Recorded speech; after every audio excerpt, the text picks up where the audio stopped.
Hi everybody, I'm Morah Amalia from Anshe Lubavitch. This is my helper Ruby and my helper Mia. And today we're going to talk a little bit about Shabbos again. It is almost Shabbos. Do you guys remember that we asked you what you like to do to make Shabbos special at your house? At our house, we sometimes have a pretend shul where our daddy reads from the Torah and Ruby calls him up to the Torah. We sometimes dress up in Shabbos clothes. We sometimes dress up in silly costumes and pretend to be guests at our own house. You guys gave us so many fun suggestions of things you could do on Shabbos. My friends Ezra and Tamar helped bake challah, and so did my friend Nesya, and my friends Gabi and Dahlia bake challah for Shabbos too. My friend Shua Gilden gets dressed up for Shabbos, and he also davens every Shabbos for all of the people to have a refuah shalema. My friend Nava Diamond gets dressed up so fancy for Shabbos, and my friend Tehila helps set up the table for Shabbos.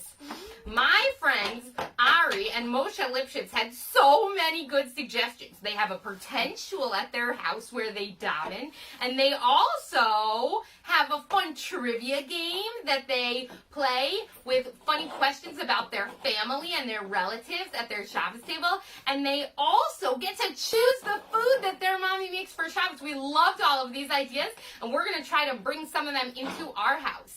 People have such great suggestions on how to make Shabbos special, and even if you can't go to shul and you can't have your regular guests over, there are lots of fun ways to make it special. One of the things we always do is read our favorite Shabbos stories, and one of them is Once Upon a Shabbos by Jacqueline Jules. You ready? Yeah. Once upon a time, a Bubby and a Zadie invited their grandchildren, Shira and Jacob, to spend Shabbos with them in their fourth-floor apartment in Brooklyn. On Friday morning, the Bubby went into the kitchen to make her sweet Shabbos kugel. She took out the noodles and the eggs and the pineapple and the cinnamon, but when she went to the cupboard to get the honey, she saw that the jar was empty. "No honey," she said. "I must have honey for my Shabbos kugel." She cupped her hands over her mouth and called, "Jacob, Jacob." Jacob came into the kitchen right away. "What's up, Bubby?" "Please go down to the corner store and buy some honey for my Shabbos kugel," said Bubby. So Bubby handed him a little gelt, and Jacob slid down the 4 flights of stairs to the street, and he skated the 3 blocks to the corner store. He paid for the jar of honey, and then he skated the 3 blocks back to the apartment building. But when he started up the stairs, a great big bear jumped out and said, "Give me your honey or I will eat you up." Jacob looked at the bear. He saw his big white teeth and his long sharp claws, and he decided he did not want to argue with this bear. He handed over the jar of honey and he ran upstairs as fast as he could. "Bubby, Bubby," he cried, "a bear stole the honey." "Are you my sugar?" said the Bubby. "There are no bears in Brooklyn. I guess I'll have to send you Sister Shira." So Bubby cupped her hands over her mouth and called, "Shira, Shira." "What's up, Bubby?" said Shira. "Please go down to the corner store and buy some honey for my Shabbos kugel." Bubby handed Shira a little belt, and Shira skipped down the 4 flights of stairs to the street, and she skipped the 3 blocks to the kosher store. She paid for the jar of honey, and then she skipped the 3 blocks back to the apartment building. But when she started up the stairs, a great big bear jumped out and said, "Give me your honey or I will eat you up." Shira looked at that bear. She saw his long, sharp teeth and his big, pointy claws, and she decided she didn't want to argue with that bear. She handed over the jar of honey and she ran upstairs as fast as she could. "Bubby, Bubby," she cried, "a bear stole the honey." "Are you my sugar?" said the Bubby. "There are no bears in Brooklyn. I guess I'll have to send your Zadie." Bubby cupped her hands around her mouth and said, "Zadie, Zadie, please go down to the corner store and buy some honey for my Shabbos kugel." Zadie put some gelt in his pocket, and he left the house to go down to the store. singing Chonig, Chonig, sweet like Shabbos, Chonig, Chonig, sweet like Shabbos. He shuffled down the 4 flights of stairs to the street, and he shuffled the 3 blocks to the corner store. He paid for the jar of honey, and then he shuffled the 3 blocks back to the apartment building.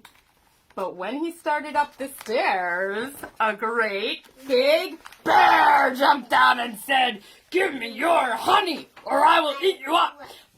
Zadie looked at that bear. He saw his long, sharp teeth and his big, pointy claws, and he decided he didn't want to argue with the bear either. He handed over the jar of honey, and he ran upstairs as fast as he could.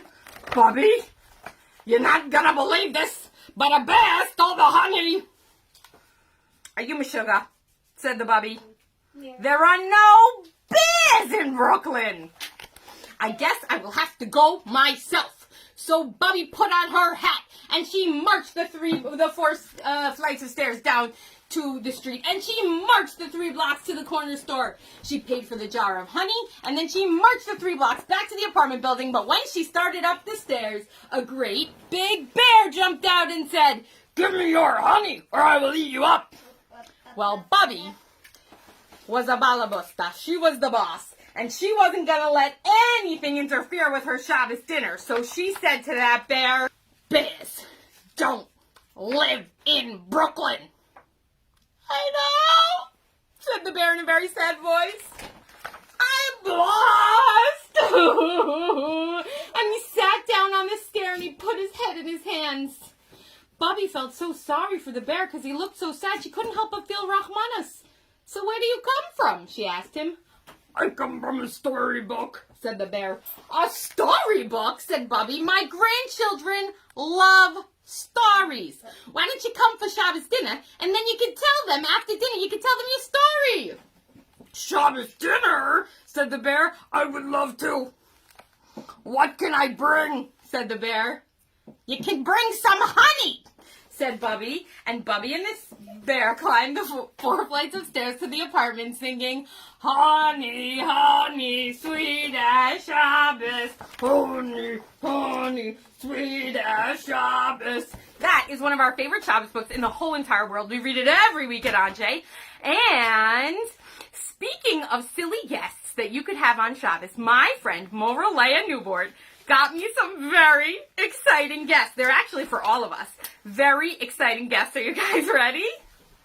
My friend Morah Newport got me some caterpillars. We are going to watch them grow into Butterflies. butterflies. How did you know, Mia? Because I hope we're going to get to watch them climb into their cocoons. But right now I'm going to try and take one out of their little house. If he wants to come with me, then I will show him to you guys. Can you see him? That's our little caterpillar. We have a few of them, and we're going to get to watch them grow, because in springtime is a good time to watch things grow. So, this is our Shabbos guest. Please let me know if you guys decide to have any exciting Shabbos guests. Thank you so much for reading Shabbos story with us, and we hope you have a wonderful Shabbos. Bye, everybody.